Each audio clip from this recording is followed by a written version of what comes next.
இப்போதான் Spiderman brand new டே பார்த்துட்டு அப்படியே வந்து வீடியோ எடுக்கிறேன். படம் எப்படி இருக்குன்னு கேட்குறவங்களுக்குலாம் ஒன்று சொல்லிக்கிறேன்.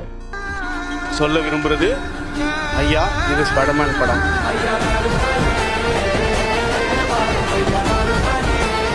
ஸ்பாயிலர் இல்லாமல் ஒரு ரிவ்யூ சொல்கிறேன். படம் எப்படி இருந்துச்சு? பீக் ஆக்ஷன் சீக்வன்ஸ்லாம் பீக், ஹல்க் ஃபைட் சீன்லாம் பீக். ஆனால் என்னடா ஹல்கை இக்க போட்டாலும் அடிக்கிறீங்கன்ற மாதிரி. வீட்ல அடிச்சா யாருக்கிட்ட போய் சொல்லுவோம்? அவரு ஹல்க்டா. டேய் என்னடா அவர் எம்எல்ஏடா? தெரியுமேடா. அவர் என்னடா பண்ணி வச்சிருக்கீங்க? என்னதான் ஹல்க பழைய சாவேஜ் ஹல்கா காட்டியிருந்தாலும் மனுஷனை வீக்காக தான் காட்டிருக்காங்க. ஸ்பைடர்மேன் நாள் வெப்பு விட்டு மனுஷன், அதுவும் ஆர்கானிக் வெப்புனா கூட சரின்னு சொல்லலாம். ஆர்கானிக் வெப்பு கூட இல்லை. அதுல இருந்து ஹல்க் தப்பிக்க முடியலன்னா என்ன கவியா இருக்கு?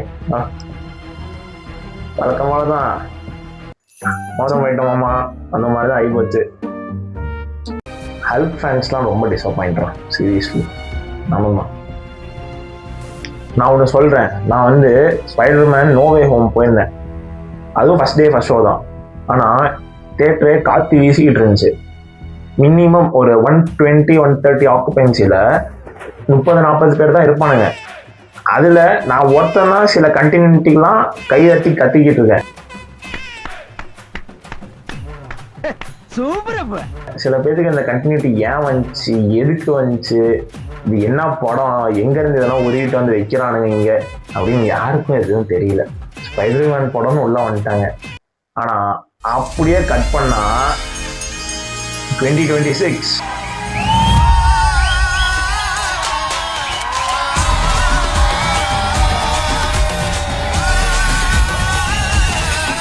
ஸ்பைடர்மேன் பிராண்ட் நியூ டே தியேட்டர்ல கத்துறானுங்க, எல்லாத்துக்கும் கத்துறானுங்க. சில கண்டினியூட்டிலாம் இதுக்கெல்லாம் கத்துறீங்க அப்படின்ற மாதிரி எல்லாத்துக்கும் கத்துறானுங்க. One of the most anticipated movie in 2026, spiderman brand new day, and it was peak, absolute peak. ஆமா, அப்சல்யூட் சினிமா மாமா அப்படின்ற மாதிரி அப்சல்யூட் பீக். ஆனா இதுக்கு அடுத்து ஒருத்தன் வரான், அவன் தான் மேட்ரே.